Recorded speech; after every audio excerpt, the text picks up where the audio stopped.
Olá pessoal, sejam muito bem-vindas, sejam muito bem-vindos a mais um Pó de Pedra podcast. Aqui com a gente você já sabe, falar de pedra ficou mais leve e, em especial, ficou mais informativo, mais educacional. Você estando aqui com a gente tem experiência de assistir um pouquinho, bater um papo, assistir um bate-papo legal com profissionais de grande gabarito em suas áreas de destaque.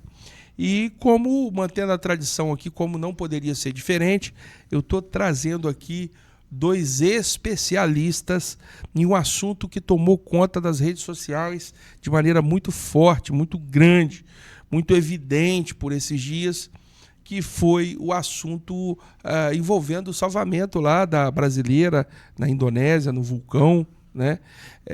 Todo mundo começou a acompanhar essa tragédia, né? Esse incidente, esse acidente, né? Envolvendo, infelizmente, perdemos a vida de uma brasileira.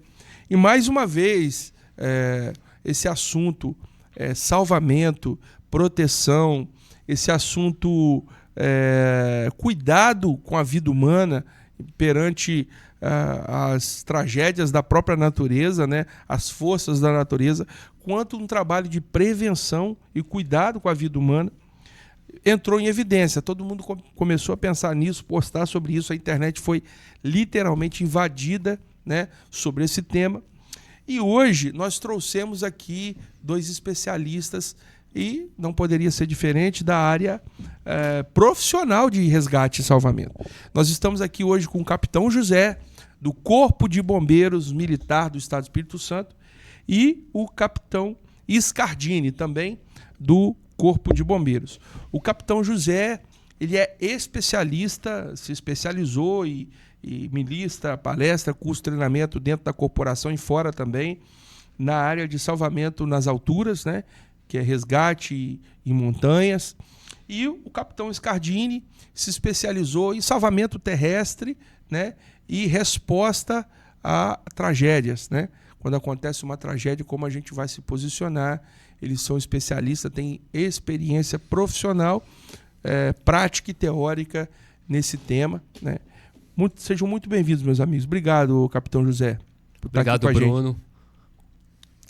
Muito obrigado aí, Bruno. Vai ser um prazer também estar aqui compartilhando com vocês aí a experiência. Muito legal. Quando eu cheguei aqui no estúdio, né, o Capitão Scardini, eu fiz uma pergunta, falei, o pessoal já chegou? Ele falou assim, Bruno, então aqui eu estou no lugar certo, né? Porque quando vê bombeiro, o pessoal já pensa em tragédia, né? Uhum. Ou tá pegando fogo em algum lugar, ou é bombeiro para fiscalizar algum ambiente.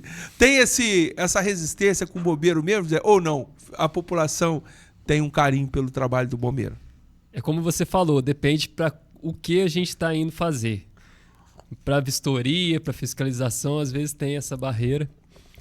Mas, no geral, a população tem uma grande aceitação pelo Corpo de Bombeiros. As pesquisas mostram isso. Então, a gente recebe, sim, um carinho muito grande da população, principalmente crianças. Quando passamos, as crianças vibram, pedem para tirar uma foto com o bombeiro. E a gente tem essa aceitação, sim, da população. A população em geral, já que eu caí nesse assunto, Scardini, a população em geral, ela só lembra do bombeiro, né? Tem aquela visão, o que o bombeiro está fazendo? Fica só fiscalizando, atrapalhando, não sei o quê. Ou então, quando tem algum desfile, né? Alguma personalidade da cidade vai no carro de bombeiro desfilar. Mas às vezes não tem a real noção do trabalho do Corpo de Bombeiro no dia a dia, né? Lógico, vocês atuam numa região mais de interior e, obviamente, pessoas perdidas em mata, pessoas em acidentes de montanha acontece, né? Em esportes de aventura. Mas em cidades maiores e até nas menores também, existe uma unidade de salvamento de acidente de automóvel, né? Que muitas vezes faz parceria com o SAMU, né?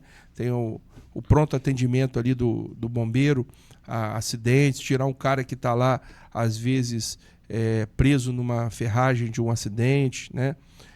Encaminhar esse cara para um hospital mais próximo. Como é que é o dia a dia, assim, prático do Corpo de Bombeiro, Capitão Scardini? Olha, Bruno, é o que eu falo, né? A gente tem esse contato com o bombeiro, às vezes só vendo, indo para a ocorrência, ou quando você falou, né, desfile. Depois que eu entrei no bombeiro, capitão, a gente viu que tem uma gama de atendimentos, né? Não é só apagar fogo, que a maioria das pessoas, bombeiro apaga fogo e pronto, né? Desde fogo no mato, que no interior é muita ocorrência, né? Até esses acidentes automobilísticos, principalmente em rodovias, assim, pro interior. A gente tem, né, nas BRs as concessionárias que atendem, que são esses veículos de apoio, mas fora das BRs é tudo bombeiro. Então, sim, nós temos, né, o nosso salvamento terrestre, o salvamento que atua no desencarceramento, né, o salvamento veicular, e que atua, às vezes, em conjunto com o SAMU, ou às vezes com nossa própria viatura de resgate, né, de pessoas para atendimento de primeiros socorros. Capitão, vocês estão ali na 262. Para quem não sabe, que está assistindo a gente em algum lugar do Brasil ali, a BR-262 é a principal rodovia que liga Belo Horizonte e o interior do Brasil ao litoral, né, Vitória. Certo. E é uma pista muito sinuosa, existem muitas críticas, com altos índices de acidente, né? Tem algum acidente que o senhor atuou aí, ou sua guarnição aí, sua equipe, que marcou aí, que gerou uma comoção? Como você falou, a BR-262, devido às suas características, é bem difícil, né? E às vezes ocorrem alguns acidentes. Inclusive ontem teve um acidente no município de Pequiá, foi a nossa equipe de UNA que atendeu, um caminhão tombou com 2 vítimas. Uma foi levada pelo Notaer, direto para Vitória. Notaer, Núcleo de Operações, Transporte Aéreo. E ali, sinceramente, então, tem uma vasta gama de ocorrências. Apontar uma que foi especial, assim, que a gente marcou, é difícil.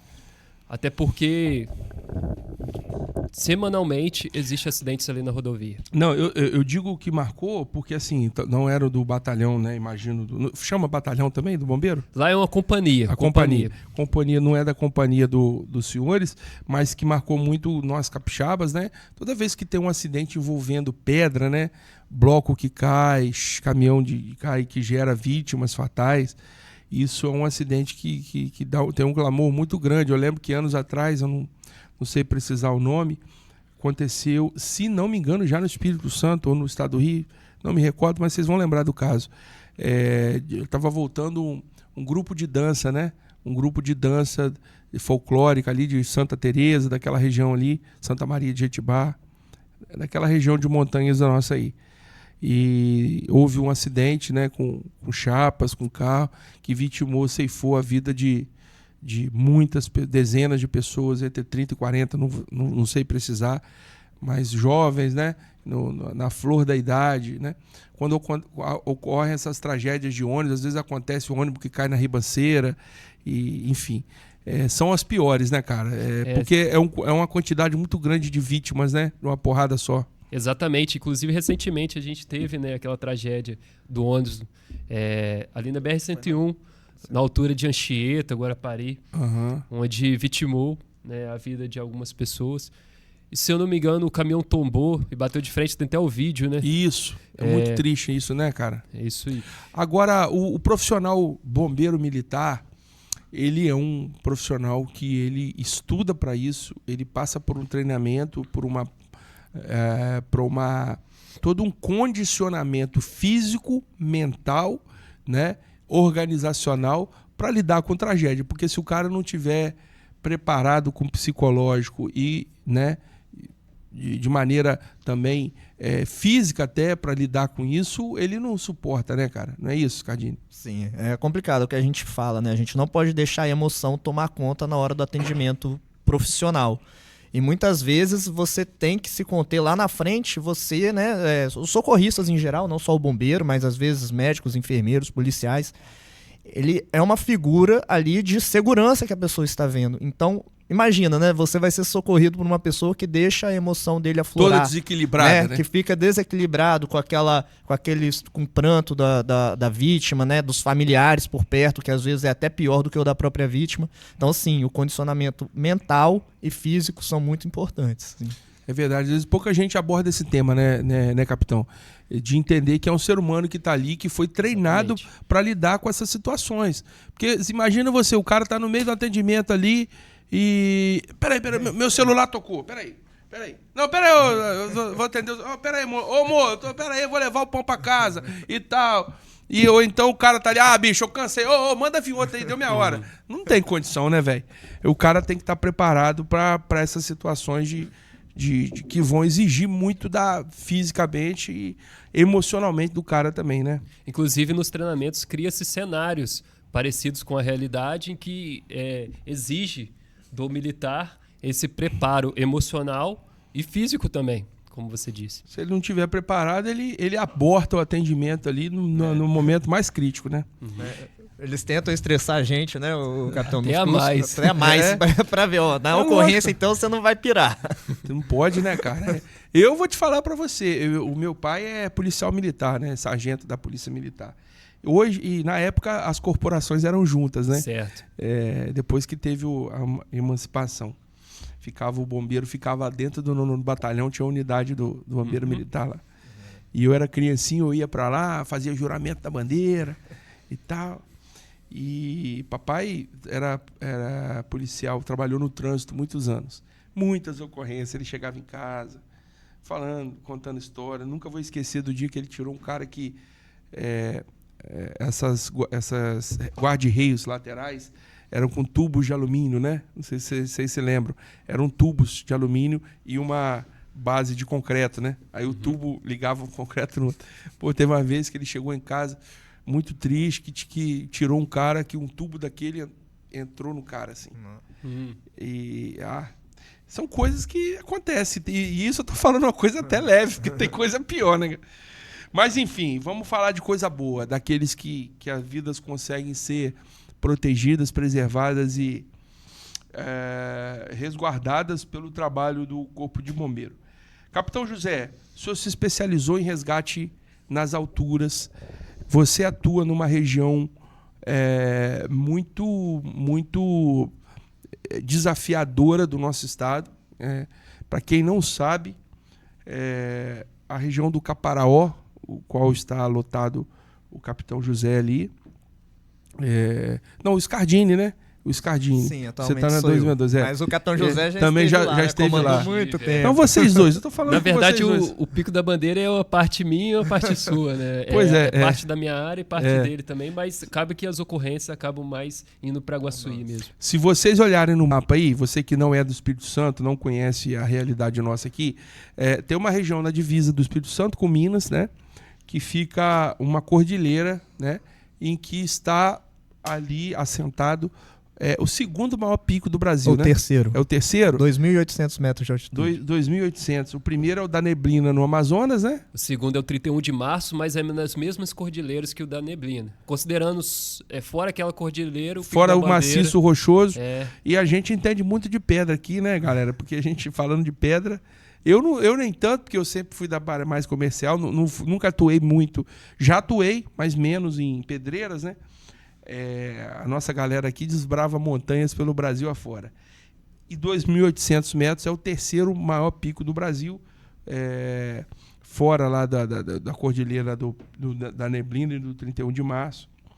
E esse pico cada vez mais tem recebido visitantes, né? Visitação, pessoal que vai fazer trilha, fazer, né, escalada, etc. e tal. E ali temos muitas áreas de montanhosa. Na área do Capitão José temos ali entre outros aí a Pedra Azul, né? Eu vou perguntar, eu vou dizer. Forno Grande. Forno Grande, né? São regiões que o pessoal vai para fazer caminhada. Eu, inclusive, tenho uma galera que eu faço, né? Caminhada já fui nos dois. Para quem vai ali em Pedra Azul, você sobe. Tem até uns pontos um pouco mais desafiadores, mas seria uma trilha leve, né, capitão? Em Pedra Azul ali. Mas você chegou no topo? Cheguei. Não, no topo não, né? Aí não. No topo da Pedra Azul? Exatamente. Não, você já foi lá? Inclusive, segunda-feira, estava no topo do Forno Grande com a atividade, como a gente sempre tem que estar treinando, né, Scardini? A gente, com a nossa companhia, a gente está no viés de estar treinando Forno Grande esse mês. É um mês que a gente está priorizando isso, o salvamento em montanhas. E já cheguei no topo do Forno Grande, 2.040 metros, inclusive segunda-feira. No topo da Pedra Azul também. São divididos em dois aspectos para quem quer visitar. Um é para o turista em geral, como você foi, que visita uma área do parque. E tem uma área restrita do parque de Forno Grande e Pedra Azul que só pode ir com guia, porque tem uma atividade escalada. Então, nessa área restrita, que é até o topo, a gente fomos algumas vezes recentemente. Em Forno Grande eu fui até onde tem aquele pranchão, tem um pranchão que você vê tudo lá embaixo, só que tem mais montanha lá em cima. Você foi lá em cima, né? Exatamente, fui você no sabe topo. onde eu tô falando, né? Poços Amarelos, deve ser? Onde Não, tinha os poços? acima do Poço Amarelo. No Mirante, então. Eu fui no Mirante, isso. Exatamente. Lá em cima, eu fui nos Poços Amarelos e subi, Tem e o lá em Mirante. cima tem o Mirante, que é um chapadão, né, de pedra. Exatamente. Só que a montanha continua, você foi lá em cima. Exatamente. Essa Escalada eu não fui, de não. grau 2 e 3 ali. E Pedra Azul, eu fui até os Poços também. Uhum. Mas só que tem uma área que ali é tudo preparado, que é um bem íngreme mesmo, você sobe segurando nas cordas, né? Exatamente. Você sobe segurando nas cordas. Mas você chega lá em cima, tem os Poços. Fala você, capitão. Inclusive, não sei se foi esse ano ou ano passado, não me recordo. Se foi no início desse ano ou no final do ano passado, a gente teve um resgate lá em Pedra Azul, nessa trilha mesmo que eles estavam fazendo, em que uma senhora se acidentou, caiu um pouco para baixo. A equipe teve que ir lá, fez o salvamento, né? Ela estava num local um pouco de difícil acesso, levou cordas, resgatou ela e trouxe de volta. Ela ficou bastante tempo lá, foi tirar somente no período noturno que foram retirar ela de lá, do local, porque até achar, né, estava num local de difícil acesso. Então, acontece também resgates nesses locais. Agora, veja bem, capitão José, em se falando, a gente entrou nessa área aqui, vamos seguir por ela. Em se falando de esportes radicais, esporte de aventura, esportes, né, de extremos, que as pessoas vão para esses locais ermos, de mata às vezes fechada ou de alturas de montanhas e tal. O pessoal que não pratica esse tipo de atividade critica, por que esse cara foi fazer lá? Se tivesse em casa assistindo televisão, não passaria por isso. Como que uma instituição como a do senhor, como o senhor, um profissional da área, enxerga essas pessoas que vão para lugares potencialmente perigosos? A Constituição Federal ela traz já bem claro isso, né? A liberdade em ação das pessoas, né? O direito da liberdade em ação das pessoas, lógico, com os deveres também, né? Mas nessa liberdade, essa atividade outdoor, acredito que nossa missão é aqui, né, divulgar os desafios, mas pelo menos na nossa região, né, o Pico da Bandeira é uma atividade que tem os riscos, eu acho 2 riscos principais ali no Pico da Bandeira, que seria se perder da trilha, sair da trilha, porque o parque, pela imensidão do parque. O outro desafio, acredito que é a temperatura bem gélida, baixa. Lá no topo. Eu já tive a oportunidade de também ver o pôr do sol lá no topo, então, nessa época de frio, então, os desafios da nossa região são esses. E outros desafios, igual eu falei, na região de Pedras, Pedra Azul, Forno Grande, às vezes, por lidar com pedras, escorregar, machucar algum membro. Então, esses são os desafios e a resposta que a gente tem que dar é o salvamento e orientação na liberdade de ação das pessoas. Lógico, e eu tô te perguntando para ouvir sua opinião mesmo, que é um ponto que as pessoas comentam. Por que esse cara foi fazer lá na...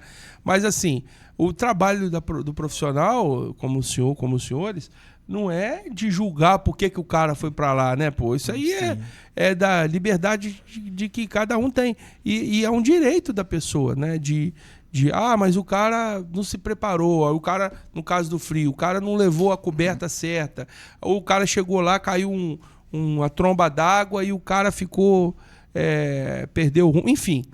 O fato não é ter questão, é a resposta à segurança das pessoas. É o que a gente fala, né, nesse viés, né, que a pessoa ela cria uma expectativa que vai de encontro com a realidade, né? Ela vê nas mídias sociais, ela tá lá dentro do apartamento dela e vê nas mídias sociais o cara postando aquela paisagem bonita, as fotos bonitas, né? O texto de conquista, cheguei ao topo, o grupo, né? Aquela, né? A galera com o grupo se divertindo e pensa, isso daí que eu quero, achei legal, bacana, vou fazer. Só que aí nas fotos não estão assim, né? A realidade da trilha. Os perrengues. O que tem? Os perrengues da trilha. Pô, Exatamente. o cara subiu 2.800, né, 700 metros de elevação no Pico da Bandeira. Né? O cara passou um frio, porque passa um friozinho puxado lá. Então, né, tem os perrengues que a gente que não costumam estar nas redes sociais. Todo mundo acha bonita a foto, né? Mas não entende que tem um desafio. E a gente está vivendo aqui para usufruir disso mesmo, né, cara? Vai fazer o quê, né? Agora, o Corpo de Bombeiro, e aí eu pego o gancho aqui para dizer o seguinte: quando o Corpo de Bombeiro vai fazer a vistoria, né, imobiliária ou no evento para liberar a realização de uma aglomeração, é justamente a galera, a instituição, né, do poder público, responsável tecnicamente para poder minimizar os riscos, né, José? Essa vistoria é minimizar o risco, correto? Exatamente. A vistoria é de prevenção, né? É igual você falou, prevenção, mas também de proteção, né? No caso de um risco, se proteger do risco.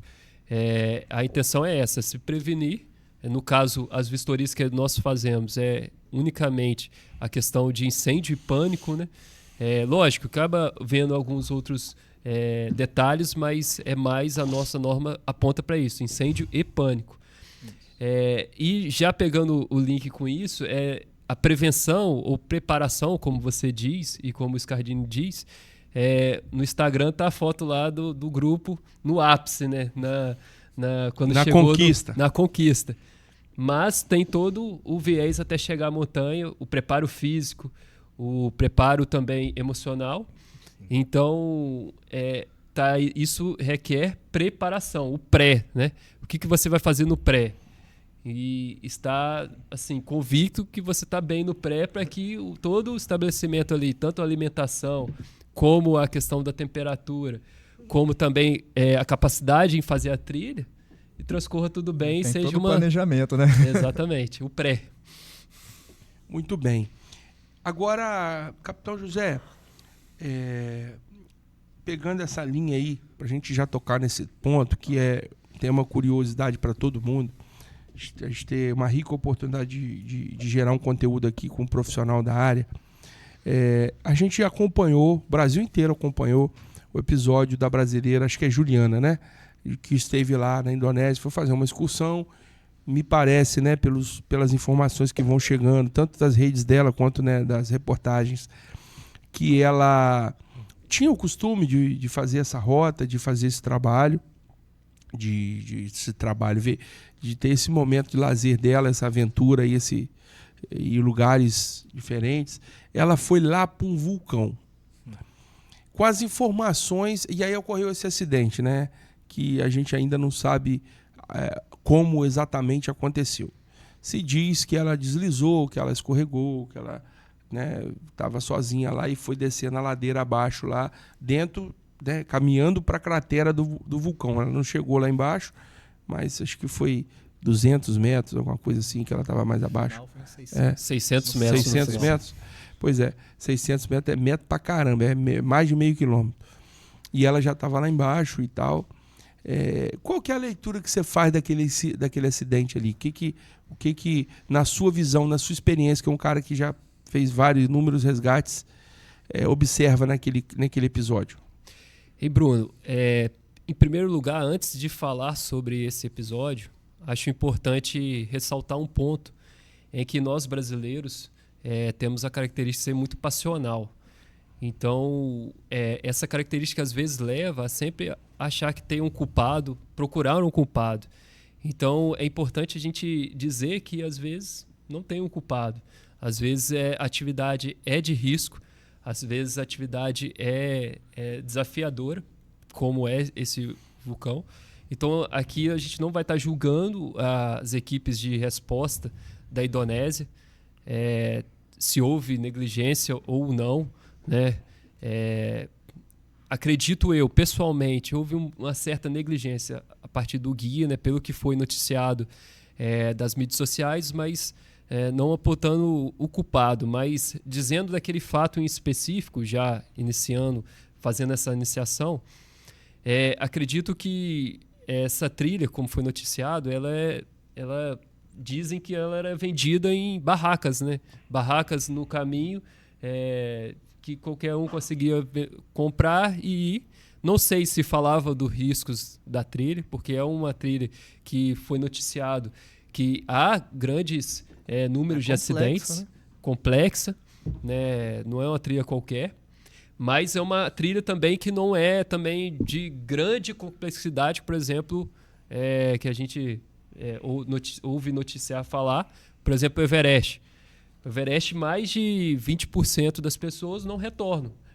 Então a pessoa já sabe que mais de 20% das pessoas que vão no Everest não retornam e ela vai com esse risco em mente. Então, se arriscar tá nos 80%, né, velho? Exatamente. Então, rapaz, existe cada um 100 risco. pessoas que sobe 20 não volta, meu irmão. O cara vai pra morrer. Vou torcer pra eu ser um dos 80, já pensou. O Monte Rijane não é essa complexidade, mas ele tem uma complexidade. De terreno ali, riscos, né? Tem um de terreno, né? O terreno parece que é muito arenoso, exatamente. Se movimenta muito, né? Exatamente. E dentro dessa complexidade, a complexidade também do salvamento. Né? Como a gente estava falando no início, o bombeiro não é um super-herói.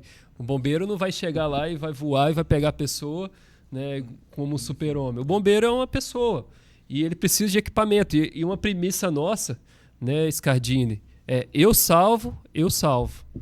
Ou seja, eu seguro, eu consigo salvar. Não adianta nada.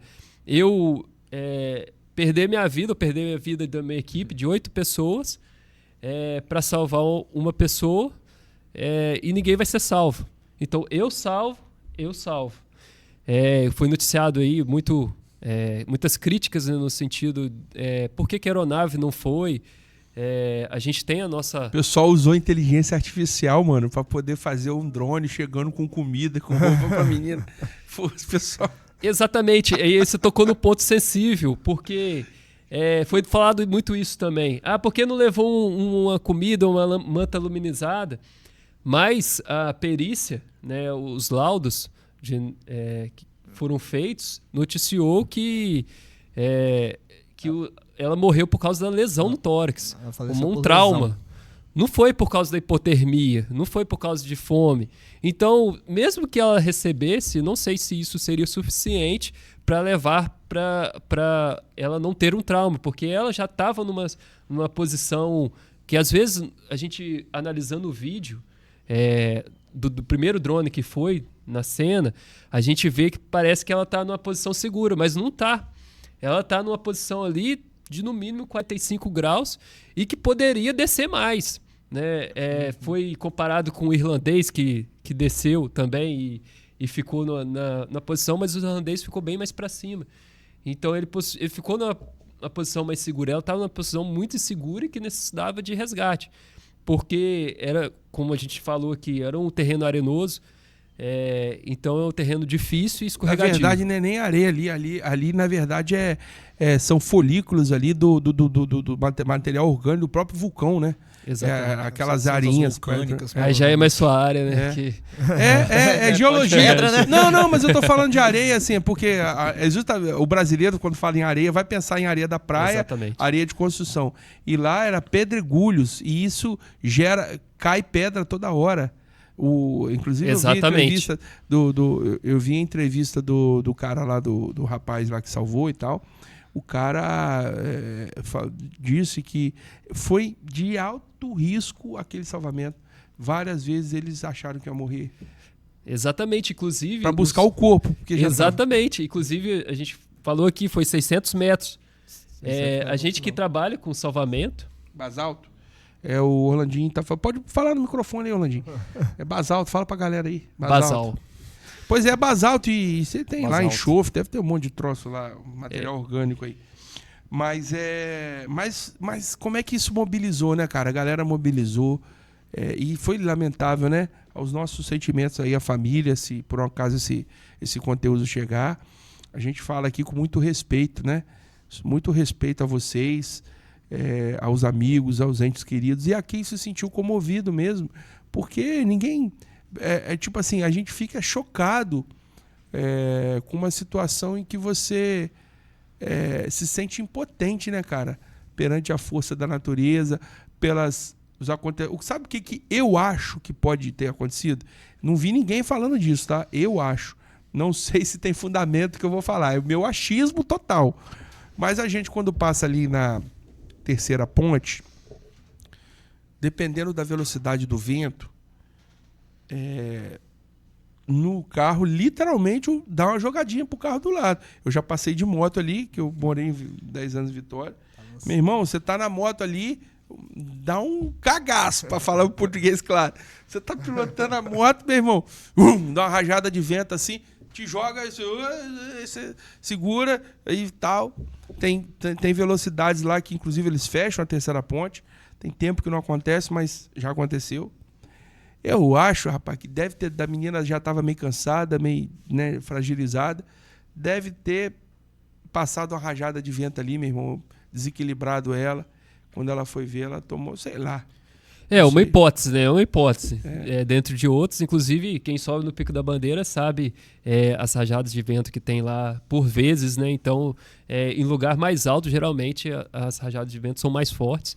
E aí nem se compara também com a da Indonésia. Foi noticiado também que lá as rajadas de vento são maiores. Então, é uma hipótese.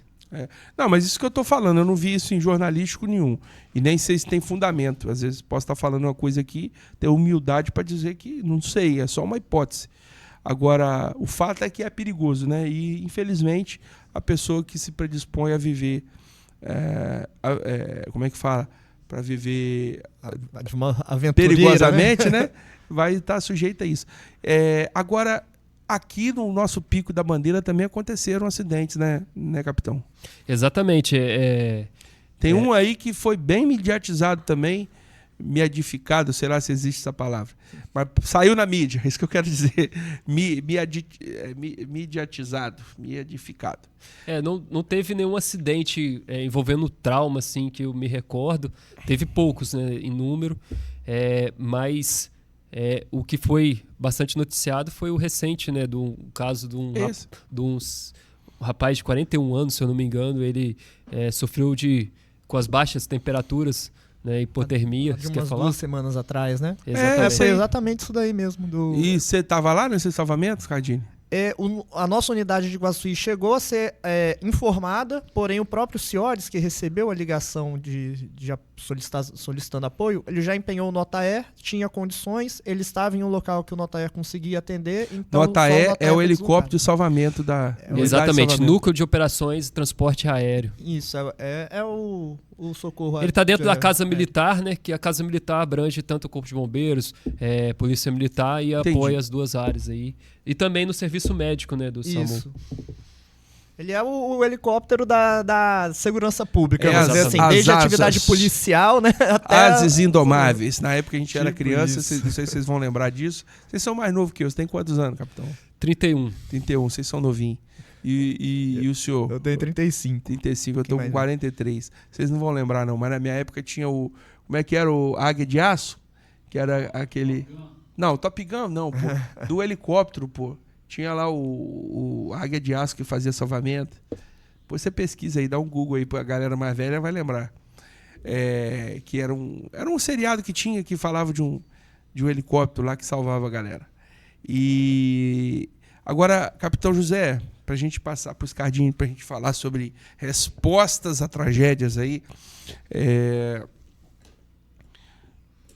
você lidar com essas operações, né, de salvamento em altura, expõe também o profissional a perigo, né?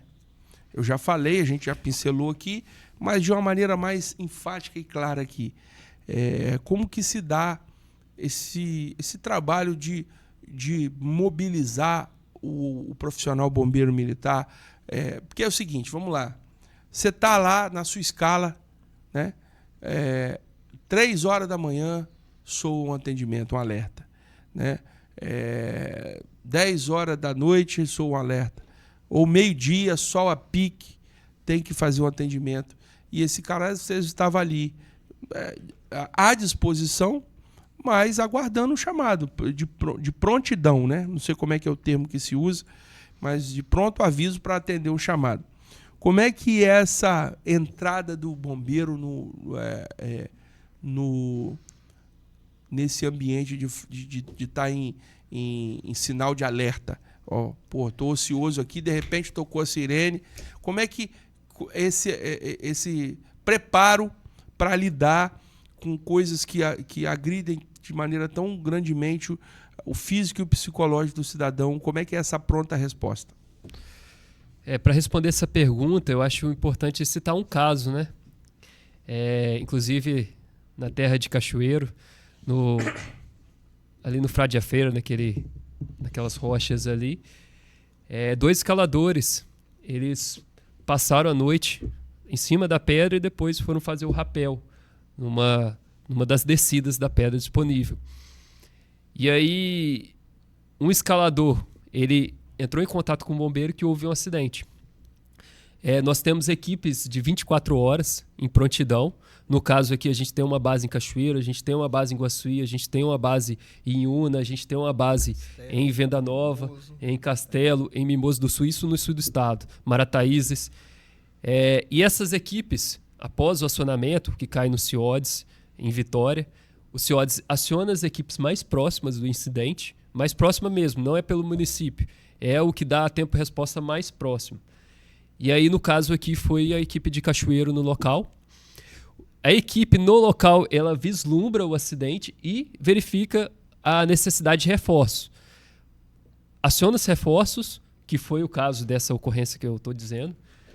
Acionou Notaer, acionou a equipe de salvamento à altura. Eu tive a oportunidade de estar presente aí nesse salvamento há uns 5 anos atrás. E aí, a partir disso, a equipe que está no local já faz um plano de ação e já começa a resposta àquela atividade. Enquanto isso, esses reforços vão sendo preparados para chegar e dar o apoio. Neste caso aí, né, infelizmente, quando a equipe chegou no local, um dos alpinistas, eram 2, se eu não me engano 2, um dos alpinistas já tinham saído da corda e já tinha ido direto, né, feito o rapel, que a gente fala, passou a corda, provavelmente não fez um nó na ponta da corda, passou a corda e infelizmente foi a óbito. Isso já no momento do acionamento do outro alpinista pelo Corpo de Bombeiros. Ele já noticiou isso. Já esse que fez o acionamento, ele tentou descer a pedra para salvar o amigo, para ver o que estava acontecendo. E nesse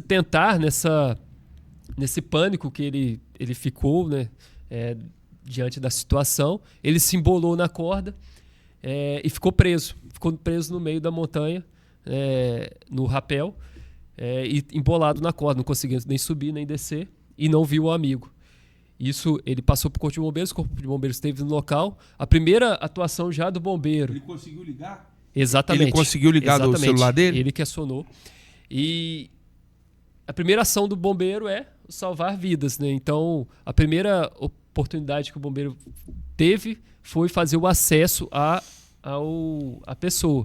Aí pediu o apoio no Notaer, o tempo estava e o clima estava propício para o Notaer vir, fez o salvamento pelo Notaer, que foi um salvamento mais rápido, tirou, e aí a partir disso a gente já foi também ver se tem mais vítimas ou, né, no caso, procurar, que foi o caso, o corpo em óbito. Como tem muito tempo, eu não me recordo, mas eu acredito que é uns 300 metros. 300 metros. Você lembra desse episódio, no acesso. Quem que era o cara? É o cara de Guarapari, se não me engano. Eu não sei. Os nossos sentimentos, sempre falar aqui, fazer referência a esses incidentes, a gente fala com respeito às pessoas afetadas e nossas condolências. Com certeza. Inclusive o amigo, né, que estava ali, que foi salvo, acho que ficou com esse sentimento. Esse estigma também, né? Acompanha exatamente, o cara, o trauma, né? E a gente conseguiu localizar o corpo só no outro dia, né? Porque pela dificuldade do local também. Então, foi o dia que a gente fez o salvamento do rapaz e continuou as buscas. E só no outro dia que a gente foi localizar. Porque, imagina, uma pedra imensa daquela, né, visualizar um ponto, o que no caso seria visualizar e acessar, né? Também. E depois acessar, no caso. Scardini, bombeiro é chamado para tudo ou quase tudo. Inclusive para dançar no IMCA lá. Ficou muita evidência no Trump lá, né? Tem o bombeiro lá que canta IMCA.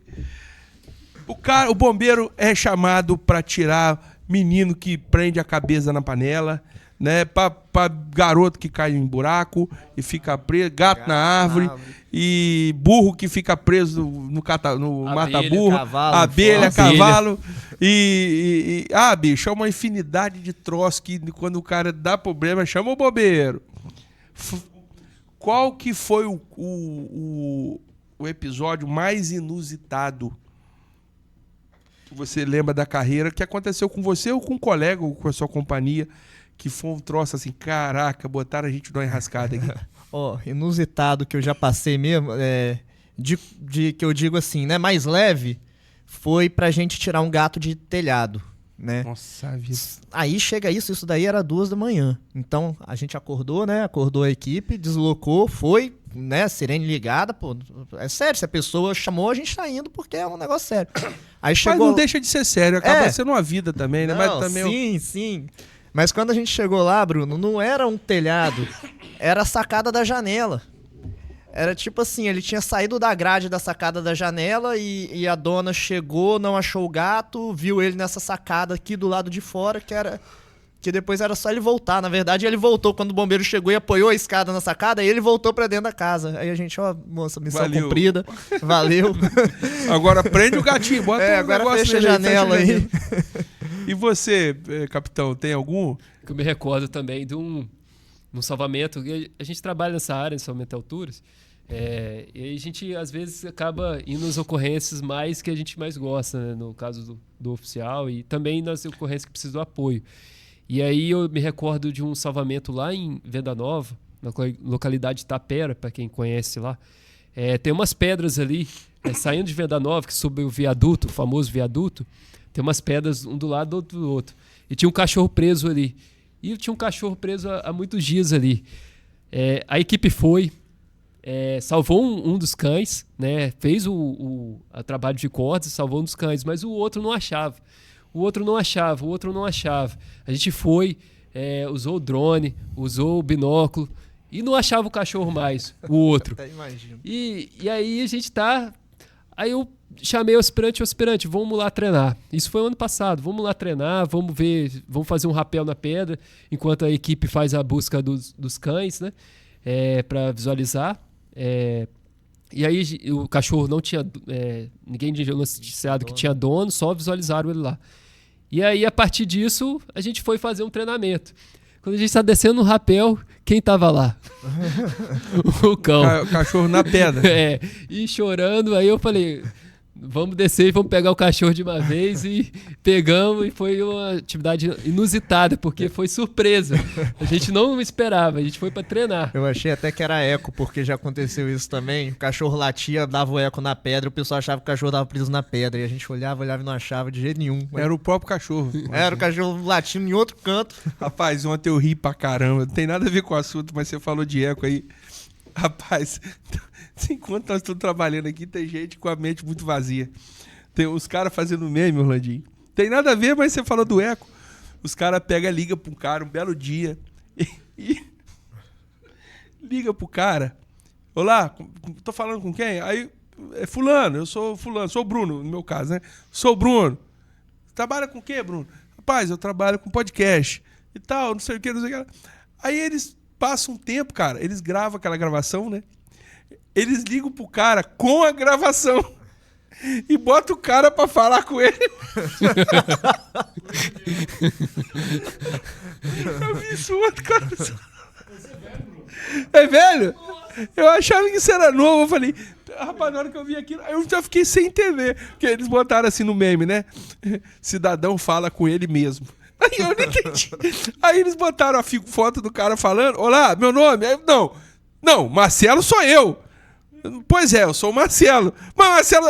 Bicho, aí lembrei desse negócio do eco aí. Tô lembrando desse meme aqui. Tem muita gente à toa. Agora, tem muita gente que passa trote também, né, cara? Isso é um problema, né? Que chama a polícia, o bombeiro por nada, né? E isso é um desserviço público, né, bicho? Porque tem custo, né? público, você deslocar uma viatura, deslocar um carro de atendimento. Isso acontece, né?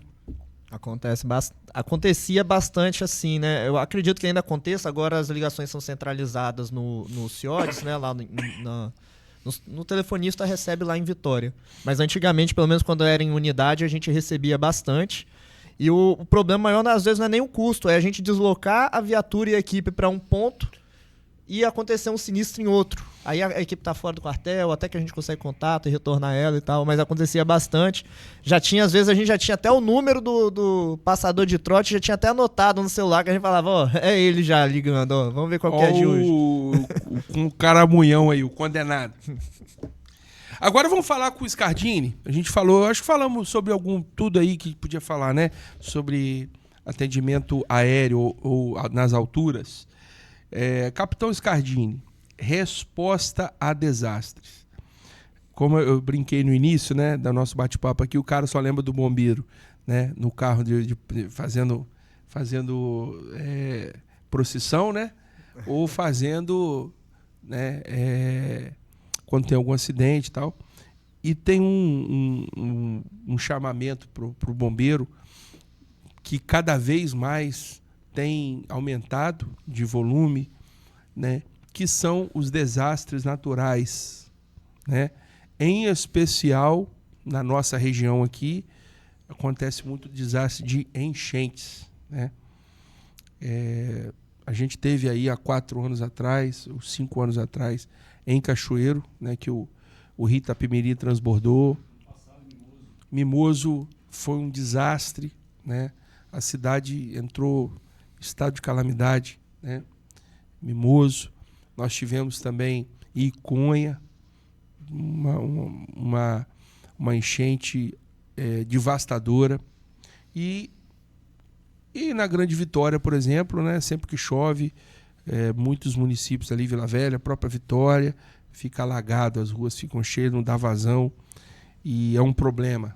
E sempre o bombeiro é acionado, né, com pessoas ilhadas, tivemos no sul do país, né, em Rio Grande do Sul, aquela tragédia ano passado, né, lá no Rio Grande do Sul, lá em Porto Alegre, que devastou o estado.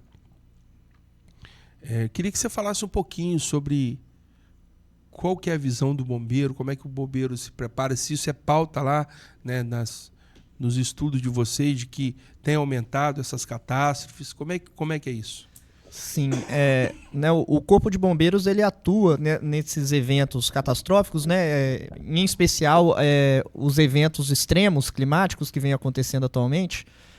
Ele atua em três esferas, vamos dizer assim. A primeira é a preparação e prevenção, que é a defesa civil, que a gente tem atualmente com os municípios também, atuando junto com o Corpo de Bombeiros na prevenção no município. A gente tem a recuperação, que é pós-desastre, né? Após aquela cidade ter sido devastada, o Corpo de Bombeiros auxilia também na recuperação da cidade, junto com a Defesa Civil Municipal. E a gente tem a parte que você está comentando, que é a resposta, né? Que é a parte que o bombeiro chega para intervir quando o desastre está acontecendo. Sim, tivemos no ano passado o Mimoso do Sul, né? Em março, se eu não me engano, no finalzinho de março, onde teve aquela inundação. O Corpo de Bombeiros atua em inundações, enchentes. E, né, a gente tem essa situação. São vítimas que ficam perdidas, são pessoas que são retiradas, saem de suas casas forçadamente, são pessoas que ficam presas em sua própria casa por causa do nível da água e que precisam ser retiradas dali para um local seguro. Então a gente precisa atuar assim. Em Mimoso do Sul, inclusive, né, a situação foi tão inesperada que a gente chegou a perder uma viatura, né, durante um salvamento, né? Paramos a viatura em um local, o rio subiu, a água subiu, carregou a viatura, levou tudo embora, né? Foi uma situação perigosa, mas que a gente tem que atuar. Similar foi no Rio Grande do Sul, né? Que foi 2 meses depois, se eu não me engano, 1 mês depois, aconteceu no Rio Grande do Sul, né? O Corpo de Bombeiros Militar do Espírito Santo atuou no Rio Grande do Sul, né? Eu também participei, tive a experiência de participar dessa ocorrência, e lá o serviço também era resgatar pessoas que ficavam presas em suas casas, animais que ficavam presos em casa, que às vezes a pessoa saía, né, correndo, tentando lutar pela própria vida, e acabava que o animal ficava, né? O animal se escondia e depois a gente foi fazer o resgate. E, por último, recuperar as pessoas que ainda não haviam sido localizadas, né? Acontece muito.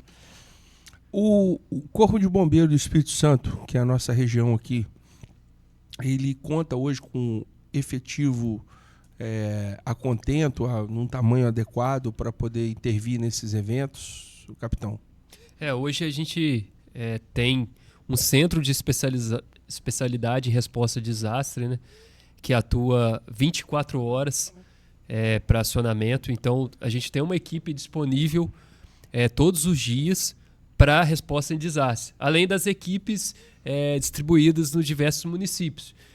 Como falei, no sul do estado, já citei Mimoso, Marataízes, Cachoeiro, Guaçuí, Iúna, Venda Nova do Imigrante, Marechal Floriano, região sul e serrana, né? Castelo. Então, além dessa resposta, primeira resposta que dá, distribuído nos municípios, tem o apoio do resposta de desastre, ainda tem o apoio dos militares na folga, que são acionados, né? Como foi o caso em Mimoso do Sul, como são outros casos, a gente tem esse âmbito, não só em desastres, mas também em ocorrências complexas, a gente atua dessa forma. É uma tendência assim, até nacional. O Espírito Santo acompanhou, né, essa tendência de criar esse centro especializado de resposta a desastres, que é uma segunda resposta. A primeira resposta vem da unidade, em seguida o centro é acionado para fazer salvamentos mais complexos, até material logístico, às vezes uma corda maior no salvamento em altura, ou às vezes um equipamento especializado, uma escora, né, uma retroescavadeira, além do treinamento mesmo. O pessoal no centro especializado, eles estão em constante treinamento para ocorrências mais complexas mesmo. Eu não sei se vocês responderam a minha pergunta e eu divaguei. O efetivo tem um volume bom? Vocês acham que é adequado? Não, veja bem, vocês já falaram das unidades. Mas eu tô falando. Vamos lá, deixa eu dizer por que eu estou insistindo nisso. Quando a gente percebe que acontece um desastre como esse, né, lá em Mimoso, a gente percebe que a sociedade se envolve, não é isso? E é uma questão lógica, óbvio, né? É uma questão óbvia, né? Você está ali na sua cidade, seu amigo, seu parente, seu vizinho, né? Seu filho, seu pai, sua mãe, a gente é tomado por um espírito de querer ajudar. E aí a gente percebe que às vezes que vai a galera de fora, leva um barco, né? Leva um barco. Isso ajuda o salvamento e o resgate profissional, atrapalha ou complementa? Então, nessa questão do efetivo, né, para responder mais diretamente, acho importante dizer que de um tempo para cá, o bombeiro ele pulverizou, né? Ele foi mais para o interior. Por exemplo, os órgãos de Mimoso, de Castelo, de Marataízes são novos, né? Inclusive Guaçuí, se for citar, Iúna. Alegre deve ter também? Não, Alegre não tem. Então, nessa pulverização, acaba que o efetivo teve que ser direcionado. O bombeiro está com uma resposta mais rápida, mas com uma equipe... Um efetivo reduzido. Do que, por exemplo, antes tinha um efetivo maior em Cachoeiro de Itapemirim. Concentrado. Hoje já está pulverizado, né? Então, e o efetivo do Corpo de Bombeiros, eu acho que está contento, assim, para a resposta... que precisamos, inclusive vai ter uma turma formando agora, dia 25 de agosto. Quantos soldados? Acho que é 100, 100 acredito e poucos, 100. por aí. E tem um chamamento também, já está em um pessoal uma turma nova em andamento, de mais 100. Então, e com esse apoio de outros, né, como falei, vem o pessoal de folga, como foi o caso do Mimoso, vem o pessoal do SERD, vem o pessoal de Vitória, vem pessoal desloca, né? Escala a extraordinária. gente consegue até 100 militares numa Você teve lá, né, Orlandinho? Ajudando lá mesmo. Você e Gabriel Santana? Levaram o barco lá. E aí eu respondo a segunda pergunta, que sim, este apoio é fundamental. Eu atuei nas chuvas de 2020, né, o que você citou, de Conha, Vargem Alta, mas também teve ali no sul do Caparaó, que foi o meu caso. Inclusive, teve muito essa ajuda dos populares, né? É o que falam, né? acaba que a ajuda é muito bem-vinda. A Defesa Civil conta com essas principalmente ajudas, né? na assistência social. A gente Lógico. fala. Alguns se Avaliando aventuram, pós, né? No se pós. aventuram no campo e às Exatamente. vezes pode dar um trabalhozinho Lógico. a mais pra gente. É isso que eu ia falar. O cara Eu vai lá pra salvo, ajudar, daqui a pouco o cara Vira uma vítima. vira uma vítima. Então é no que pode ajudar, né? Avaliando os riscos e os desafios. Rapaz, eu tenho um caiaque. Eu tenho um caiaque, ô Landim. E eu sou um caiaqueiro muito ruim, não sou bom, não. Mas aí papai pegou o caiaque lá e emprestou pra galera lá. E aí fizeram a filmagem do meu caiaque lá. Rodou a cidade inteira na época. A galera aqui em Cachoeiro, né? Ali dava uma tristeza, velho. Tanto óbvio que, em primeiro lugar, a questão das vidas, mas o comércio também, perdendo muita coisa. Aí ali, aqui em Cachoeiro, ali tem a loja Carneiro, né? Foi em 2020 também. Acho que foi. Foi, 2020, eu lembro. Eu foi lembro 2020, disso. Isso, 5 anos atrás. Ali na Beira Rio, ali. Na Beira Rio, cara. Eu lembro. Aí, cara, Pois é. Ali na Beira Rio, ali a Carneiro, né? Pô, cara, eu sou músico, né, velho? Eu vi aqueles teclados, cara, grandão, assim, a água levando, teclado, piano e não sei o quê. Eu falei, cara, que doideira. Dava pena de ver as perdas materiais também, né? Às vezes uma vida inteira a galera, né, lutando para ter as coisas. É isso, cara. Aquela vez o rio subiu quase 2 metros a mais do que a... O rio subiu 2 metros a mais do que o recorde. Foi, assim, uma coisa catastrófica, né? Pois é, acho que a gente tratamos de bastante temas aqui, né, cara? Dá pra gente dar um panorama para a população, para a sociedade, de que o bombeiro está aí alerta, vigilante, atento, com um trabalho profissional, né, buscando salvar a vida. Eu citei alguns episódios, né? Um que acontece muito, que o bombeiro é acionado, às vezes é engasgamento de criança, né, cara? Uma coisa simples, mas de vez em quando tem umas ocorrências dessa, né? Criança que se engasga, o bombeiro vai fazer a manobra lá de salvamento. E né? muitas vezes essa ocorrência vai até o quartel, né? A gente teve lá em Guaçuí mesmo um caso com bastante repercussão. Acabou que de falar agora, foi Orlandinho. lá. Falou das turmas aqui. O Orlandinho me ajuda nas pautas ali, tá dando um assunto bom ali. Vai lá no quartel, chega lá com a criança engasgada. Né? Teve um vídeo famoso lá em Guaçuí, né? Foi. O Sargento da Costa. Isso. Foi. Que o cara tem que ter a calma, né, pra fazer a manobra e tal. Aí, pá, a criança vai. Muito bem, pessoal. Eu tô aqui com 2 especialistas. Capitão José, lá da companhia do Caparaó, né, de Venda Nova, né? Ali já é considerado Caparaó? Ali não, é região né? serrana, mas Região a gente serrana. abrange também o Caparaó, porque o posto avançado de Una pertence a nós. E aí o Una é Caparaó. É Caparaó. Aham. Enfim, em termos de nomenclatura, está ali na região serrana do Espírito Santo, Venda Nova do Imigrante, atuando também com as unidades ali de pronta resposta. E o Capitão Scardini, esse sim, lá do Caparaó, fica em Guaçuí, né? A terrinha ali na divisa ali com Dores do Rio Preto e Ibitirama, onde nasce o propriamente dito a montanha, né? O pico do Itabira, o pico da bandeira, né? O Rio Itapemirim nasce lá, brota lá.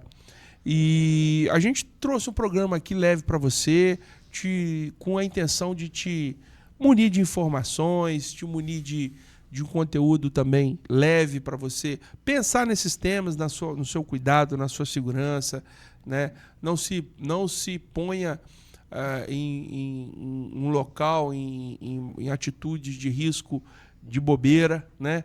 Não esteja prevenido se você vai fazer uma caminhada, né? Leve os equipamentos corretos, adequados para aquilo, alimentação. A gente nunca sabe o que pode acontecer, né? Às vezes, né, não exatamente perder a vida. Às vezes você está lá, pisa em falso, quebra uma perna, ou quebra um pé, torce um pé, né? Leva água. Aí às vezes você está num lugar sem comunicação, não aparece ninguém para ir voltar. Pensou? Você morrer de sede porque você não conseguiu chamar ninguém? Você estava despreparado? Você estava sozinho no meio do mato? Então a gente tem que ter muita prudência com a nossa vida, né? E o Corpo de Bombeiro, quando isso não acontece, o Corpo de Bombeiro está aqui, né? Outra, aí falamos de tudo, mas não falamos do principal. Corpo de Bombeiro é apagar fogo, né? E apagar fogo, a gente tem visto até menos, né, Capitão José? A gente tem visto menos incidência de imóveis pegando fogo, né? O que acontece mais fogo, às vezes, é o pessoal bota fogo no mato aí. Exatamente. No interior tem muitas essas ocorrências de fogo no mato, né? Em cachoeiro, por exemplo, é característico, né? Todo ano pegar fogo ali no Morro das Ourinhas. Pegar fogo ou o pessoal botar fogo, a gente não sabe, né? Mas também acontece, né? Às vezes não é noticiado, mas não acontece. Por exemplo, na semana passada teve 2 incêndios em residência em Una. Inclusive um foi noticiado de uma mulher que lançou uma criança, estava no prédio, ela lançou uma criança. Então, às vezes acontece também incêndios em residência. Alguns noticiados, outros não. Alguns que nós damos a primeira resposta ali e conseguimos apagar de imediato, e que não é noticiado, mas... E eu gostaria, né, se você me der a oportunidade, falando de novo sobre salvamento em alturas e em montanhas, e fazendo um adendo que você disse, que a gente não tem grande complexidade nas nossas montanhas aqui para fazer acesso. Eu sei daqui... da região sul, do Pico da Bandeira, o Forno Grande, Pedra Azul, o Itabira aqui em Cachoeiro, Monte H, Monte H, a questão do Frade a Feira aqui. Alguns tem a complexidade da escalada, mas aí tem materiais e profissional disponível. Mas, por exemplo, o Pico da Bandeira, né? A gente tem o Pico da Bandeira localizado no Espírito Santo, ele fica em Bitirama, o ponto mais alto. E a nossa trilha pelo Espírito Santo, que é uma oportunidade, ela É mais íngreme, né? é mais íngreme, por volta de 600 metros sobe de desnível de um para o outro, mas é uma trilha que é capaz de fazer 4,5 quilômetros, se eu não me engano. É uma trilha capaz de alguém, preparo físico, fazer, não é nada de exuberante, né? Só ter esses cuidados com a alimentação, com o frio e com a água também. E com o guia, né? Não ir... Guia experiente, calçado adequado, né? Não vai de chinelinho também ou descalço, que vai passar um sufoco lá. Assim, eu não sei como é lá, eu não sei se é necessário ter um guia, mas é necessário você não ir sozinho. Eu, por exemplo, eu subi o Pico da Bandeira com 9 ou 10 anos de idade. E eu fui com meus pais. Então, a gente desceu no mesmo dia. E é uma oportunidade assim ímpar que eu tive na vida. Eu já subi outras vezes. Eu já fui no pico lá de carro. Que vergonha falar isso perto dos caras. No parque, você fala. Fui no parque, ó. Mas aqui, na hora de descer a montanha lá, velho, o freio ficou quente, rapaz. O negócio deu uma catinga de freio queimado lá, danada. Eita. O negócio eu fui lá, não. Até subir de carro é difícil. Orlandinho é fogo. Orlandinho, você tá tirando a minha autoridade aqui, cara. Eu fui de carro até... Pera, você não deixa eu molhar o bico, pô. Eu fui de carro até o platô lá que tem a primeira parada. Tem um nome que eu esqueço. Macieira, se eu não me Macieira, né? A Casa Queimada é a segunda. Então eu fui na Casa Queimada, de carro. Queimada. Que dá até onde dá pra ir de carro. Aí eu parei o carro lá, eu vou te mostrar as fotos, cara.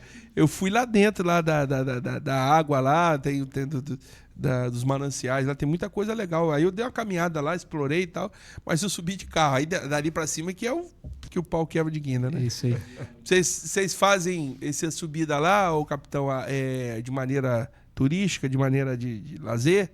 Faz? Lazer e também profissional. Por vezes o pessoal de Iguaçuí, igual eu falei, também o de Venda Nova, envolvido em treinamentos e subindo montanhas. Iguaçuí vai direto no Pico da Bandeira, faz um simulado lá operacional de resgate de vítimas. Mas só vai bombeiro ou abre para amigos? Só bombeiros. Tá. Bombeiros é profissional. Mas a gente também tem as nossas atividades de lazer. Que é o seguinte, olha só. O Orlandinho, esse bicho maluco aqui, o Orlandinho, ele faz esporte e aventura. E eu sou metido a fazer trilha. De carro? Não. Eu faço depois. Rapaz, aqui. Deixa eu te falar, vou te mostrar minhas fotos. Eu vou ligar pra Maciel aqui, velho. Maciel vai me defender. A gente fez lá em Ibitipoca, já foi em Ibitipoca? Minas Gerais? Não. Que tem aquela janela do céu. Já ouvi falar. Pois é, tem uma trilha pesada lá. Pesada, assim, pesada pra mim, né? Que tô acima do peso. Eu fui, meu irmão. Eu fui lá e passei bastante aperto lá. Pesado. Mas, assim, é um lugar paradisíaco. Recomendo vocês irem para quem gosta disso. E a gente faz algumas. A gente vai no Forno Grande, vai em Pedra Azul. O dia que você for lá, vamos marcar que a gente vai começar a gravar agora o Pó de Pedra Aventura.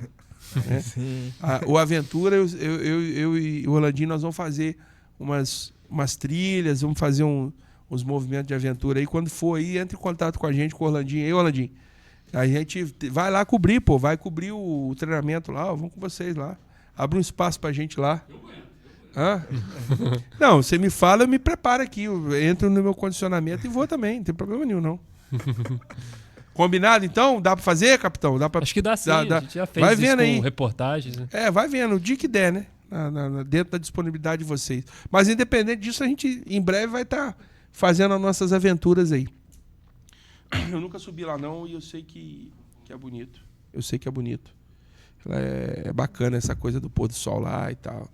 Tem um Ângelo, um brother nosso aqui de Cachoeiro, que vive levando galera para excursão lá. É desafiador, né? Não é fácil. Mas é meritório quando você chega no final lá, é legal.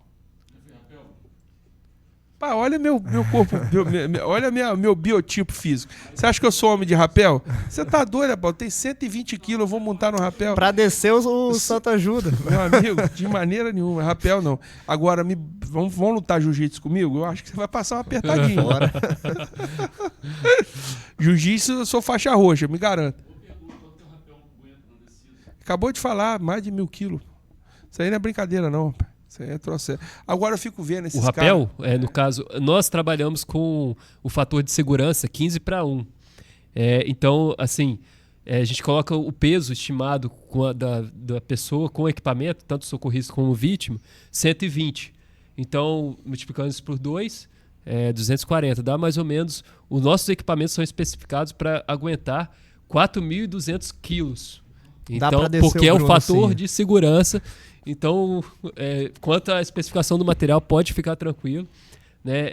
Só que, em alguns aspectos, por exemplo, o Monte Regiane, se você for ver a complexidade daquele salvamento, como a gente falou, foi 600 metros para baixo. No primeiro dia ela foi um pouco mais curto, mas depois ela desceu 600 metros do ponto que dá para fazer com trilha. E não tinha ponto de ancoragem no local.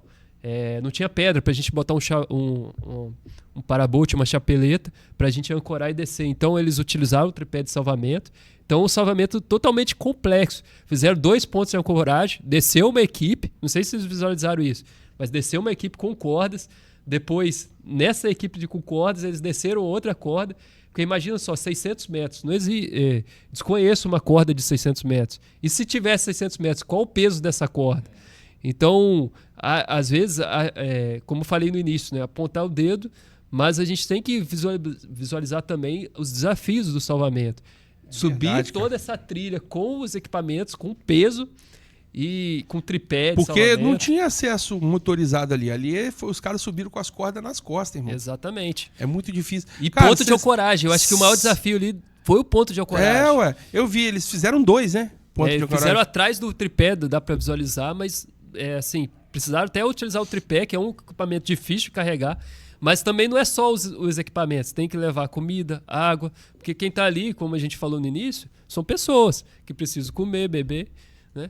Então é um salvamento extremamente complexo. Mas estamos aqui. Bom, Capitão José, Capitão Scardini, agradeço aos senhores pela presença aqui, por esse bate-papo bacana. Cumprimos o nosso propósito aqui para você que está em casa e que acompanha o Pó de Pedra.